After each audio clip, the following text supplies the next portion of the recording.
Warning, this content may be upsetting or disturbing to some audiences. If you're a walking billboard for how you've failed to get a girlfriend, then it will just continue to be a self-fulfilling prophecy. 20 Unpopular Opinions of Reddit. The phrase respect your elders is BS. I get told this a lot, and the only person who's agreed with me on this was one of my teachers from a couple years ago. But, yeah, I think telling people to respect their elders is BS. I usually hear this when you disagree with an old person. I don't have any respect for a lot of people who are older than me. I don't respect my racist ex-art teacher, because she was racist. Yet, when I tell people I didn't like her, they tell me to respect my elders. Yeah, no. She doesn't get an excuse to be a twat. Old people also say this when they're being rude to cashiers at the store, from what I've overheard. You don't suddenly get an excuse when you're old. There is no point buying a lifted 4x4 vehicle if you're never going to take it off-road. I see so many fuel-guzzling 4x4 trucks and SUVs on the road these days, and it often makes me wonder why people waste their money on stuff like this that they're never going to use. If you're never going to drive on rough terrain off-road, or haul anything heavy, then why even buy something like that that's not going to be used for what it's made for? Get a smaller vehicle with RWD or FWD instead. They're often cheaper to buy, cheaper on fuel, and are more fun to drive on the road. People who love corporate cheap prices shouldn't complain about big businesses paying low wages. Yes, everyone hates big greedy corporations. But think about it, the problem isn't just the big businesses. If they pay their workers minimum wages, they aren't breaking the law. If you think the minimum wage isn't livable, get the government to raise it. Because you know what happens when you don't pay minimum wages but hire while every other business is? Your prices go up. And when someone has cheaper deals, you go to that store, and then the store that has higher prices tanks. I'm not saying that corporations can redistribute their pay, like reduce manager pay to better support the on-the-floor workers, say in Walmart. If you flip it and replace big company with small company, people will feel sorry for the small company. Big or small, shouldn't matter. I guess my opinion is that yes, they play a role, yes they suck to a point, but we as a society, as a whole, are also in some way a part of the problem. I admit my finances isn't great. Yeah, I'll shop at the cheapest, sometimes forgetting or disregarding the labor practices. Poor people always want to keep other poor people down. Family members of the lower echelons of society are always trying to keep each other down. Working out, ridicule him. Getting a degree, tell him he should work as an Uber driver. Feeling insecure? Make him feel like absolute for it.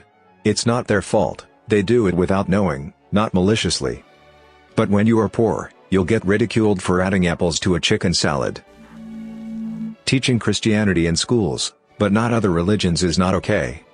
I grew up in the Bible Belt, had knowledge of a few religions, but it wasn't extensive, and had to take a Christian Bible class every year to even graduate my high school. Until I moved out of my parents' house and into the real world, I had never met anyone that wasn't Christian or agnostic. I didn't get the opportunity to figure out what I truly believed in, so when it came to college and all those of religion as a young adult, I didn't know how to answer. I didn't know about traditions of other religions, or holidays.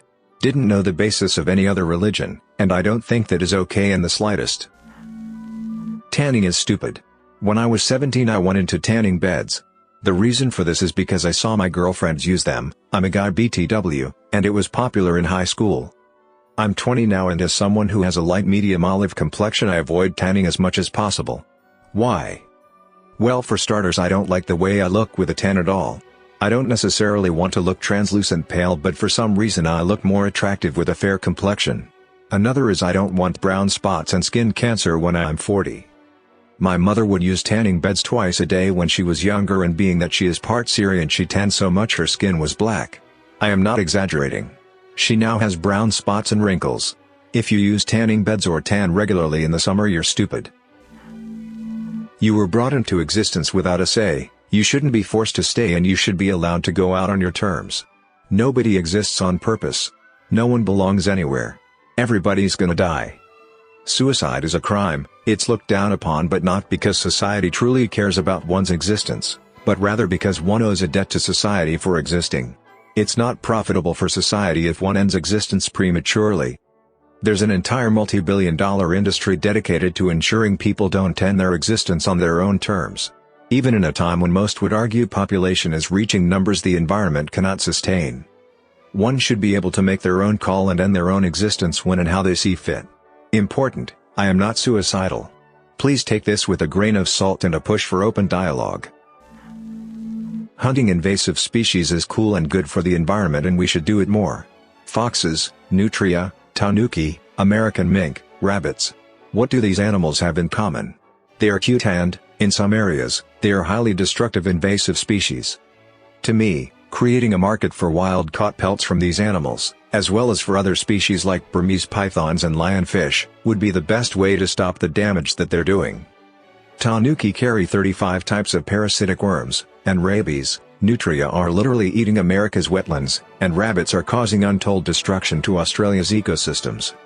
I would never keep a fox in a tiny farm cage or think about hurting an endangered animal, but I would like to hunt invasive species, and eat them if they're rabbits. I'd even start a comprehensive website dedicated to this. Not everyone is smart. This is similar to the, everyone gets a trophy mentality, but it's talked about much less. For some reason people can't accept the fact that they may not be top of their class or just naturally more intellectual than others. The desire to have others perceive yourself smart is ridiculous. Instead of working harder in school or whatever, people seem to hide their lack of smarts with other talents. In example, I've seen people call themselves musically smart, street smart, athletically smart, usually in a specific sport, people smart, and other BS. People seem to believe they live in a video game where they are born with a certain amount of skill points in random trees that they have no control over, and it's pathetic. It diminishes those who are actually trying their hardest in classes. Just for Brittany to say she failed her app calc class because she wasn't born book smart. Not everyone is smart, and that's fine, just don't try and act like something you're not due to insecurities. If you see yourself as unintelligent and don't like it, then try to improve on it, read a book sometime. It gets to a point where accepting yourself too much can be just as unhealthy as hating yourself. Eating butt is disgusting. I just don't understand it. There is nothing sexy about it. It's just licking a hole from which poop came out few hours earlier. Some of my pals say they absolutely love it. What? Licking poop hole? Sorry ladies, not for me. Having divorced parents who are happy or separate is much better than living in a toxic house with both of them together. People who say they're together for their kids and then continue to provide those same kids with the baddest environment. Why? No one wants to hear their parents fighting and yelling at each other every day. It makes me wonder if you're together to provide your kids with a good life or just cause y'all are incapable of leaving your toxic relationship. Dreadlocks look gross and unhygienic. I have a coworker who has a massive nest of dreadlocks, and they just look horrible, but nobody has the balls to tell him. And I bet he doesn't even wash his hair. I don't know how people take care of hair like that, but I assume they don't wash it often, because his hair stinks. Whenever he passes close to me, the smell is unbearable. They just look disgusting. I can help but thinking in the amount of parasites those things must have. Virgin shaming is a serious problem in our culture. I have noticed that in many arguments in real life or online, people frequently say things like, "Oh, you are just a virgin," or "Looks like this guy doesn't have a girlfriend," "Oh, you are just mad because no women wants you," to shame people with different opinion. I feel like this kind of virgin shaming of men has been normalized as if our feelings don't matter. People who don't have a relationship often struggle to do so because of their appearance, or mental issues, or poor social skills. These are things that they either have no control over, or something that is really hard for them to change. In our society, body shaming of women is highly frowned upon, yet body shaming of men or virgin shaming men seems like it's completely acceptable. Nowadays people tend to equate a man's worth with his ability to have a girlfriend or wife, and not having one is somehow a bad thing that you should be shamed for. Yet not having a boyfriend or husband is seen as a virtue of a strong independent woman. Movies are dead because of all the political correctness. 10 years ago we had so many great movies that were not burdened with forced correctness, diversity and politeness. Today those values are being forcefully showed and they are not implemented casually like they were before. What is the problem with having a movie that is incorrect a bit but is fun to watch? Why can't we make movies that are focused on the problems and the fun movies that give us nice time and that are relaxing? But your family is not an excuse. Why do I have to spend money on people who don't even care enough about me to participate in my life unless it's convenient for them? You never take interest in my life, don't talk to my fiancé when he's right in front of you, and haven't bothered to see the house we bought at 21 and 25, don't expect an invitation to our wedding. Don't expect me to waste my time on a Christmas celebration with you. Don't expect me to go out of my way to spend time with you. I'm sick of being told but they're your family, you need to love them. Millionaire celebrities shouldn't ask us common folk to donate to causes when they can fund the entire thing themselves. You see it every time there's some kind of cause or political campaign that a celebrity endorses. Most recently, Danny DeVito started publicly supporting Bernie Sanders and has asked everyone to give to the campaign. Regardless of your politics, I think this is wrong. DeVito was just in Jumanji alongside the highest paid actor and comedian with Dwayne Johnson and Kevin Hart, worth $320 million and $200 million respectively. Jack Black is even worth $30 million. These celebrities aren't valued off their investments and stocks like CEOs. Everyone hates Jeff Bezos for being rich despite him not having much actually liquidated, which nobody seems to understand. They're paid in actual liquid cash for their performances. DeVito could easily just ask his co-stars to donate $3 to $5 million each and fully fund any political campaign. For Johnson that's pocket change. Same with Hart. And yet DeVito asks the public to help fund the campaign? These are the people who are supporting Sanders because they're already poor or one hospital bill away from poor. I don't get it and I think it's wrong. Another non-political example. Team Trees. $20 million raised by mostly common people. We even saw Elon Musk and a few others chip in $1 million each, so we know it can be done and celebrities can do it. They just don't care enough to help or are so greedy they refuse to part with their millions. Any of the Kardashians could plant millions of trees with the cost of a few of their multiple cars, but none of them donated to my knowledge. And yet every celebrity comes out of the woodworks to stand by these causes, asking other people to donate when they sit side by side with millionaires. Tattoos don't make you interesting. I'm tattooed and so is my girlfriend.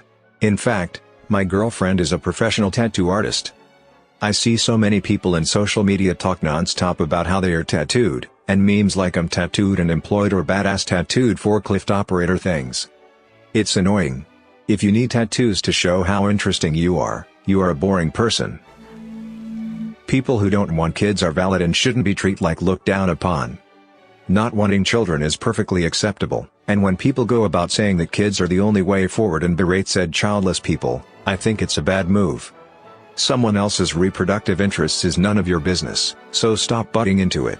Some people just aren't ready for parenthood, don't like kids, or would prefer a pet instead. Child-free people are a necessity, and if everyone on Earth had children, the world would be overpopulated. Every religion is built like a scam. You better live your life the way I tell you to or you'll die a horrible never-ending death. Also give me 10% of your income, and come to my house every single Sunday or you will be seen as a sinner. Which is bad, despite half or more of the stories I tell you being focused around some of the worst people in the world that helped our religion in the long run, so we kinda look past that. To make it into heaven you need to know your God, but to know your God, you need to know what I tell you to so that you can know that you know Him. And you don't just need to hear it once like you do with the law of gravity. You need to hear it every single week. You know, to remind you. If you question the things I teach, it's because you're not a good student, you're not thinking narrowly enough. I just wanted to point out that Christianity is set up exactly like a Ponzi scheme, and so are other religions. It's freaking ridiculous. How do people expect others to really take any of this stuff seriously? The second they ask for 10% of all the money you earn, you should pretty much well know that it's a Ponzi scheme. Maybe if Redditors would stop centering their culture around not having girlfriends, they'd find one. No bigger turn off to a girl than hearing about your failed ventures as a male. You get what you bring into the world, and if you're a walking billboard for how you've failed to get a girlfriend, then it will just continue to be a self-fulfilling prophecy. I have a friend who's like a lot of you. Can't go 10 minutes in a conversation without bringing up the fact that he's 32 and never touched a woman. Even to girls he's just met. As if he thinks some kind of pity party will get him laid. Think about it, if you were at a party and some girl was going from group to group spilling stories about how she's never been with a man at age 32, what would your first instinct be? If you're smart, you'd wonder why. What's wrong with her? Is she abusive? Crazy? Something wrong with her? If you're stupid and thirsty you might think now's my shot, and hell, it might be. But you're going to regret it. The point is that it's not something you should walk around advertising. It's not something to bring up in casual conversation, and more than anything it's not something to base an entire internet community culture off of. Most women, the good ones anyway, like average dudes. Losers come off like, well, losers. Outwardly successful people just come off as arrogant pricks. Most women just like regular old dudes. Fat, skinny, muscular, chubby, whatever. It doesn't matter. I've seen every dude imaginable find happiness with a woman. Some of the ugliest people I know have settled down with a girl, because they found someone who has similar interests as them, or someone they can just connect with. You know what they all had in common? None of them ran around telling everyone in their auntie how long it's been since they've had a girlfriend. Because that's a surefire way to never get one. Thanks for listening to Radio TTS. Hit the subscribe button and activate the notification bell for more videos. Click the right box for the Unpopular Opinion playlist. Share your own unpopular opinion in the comments below. And don't forget to leave your feedback about these opinions.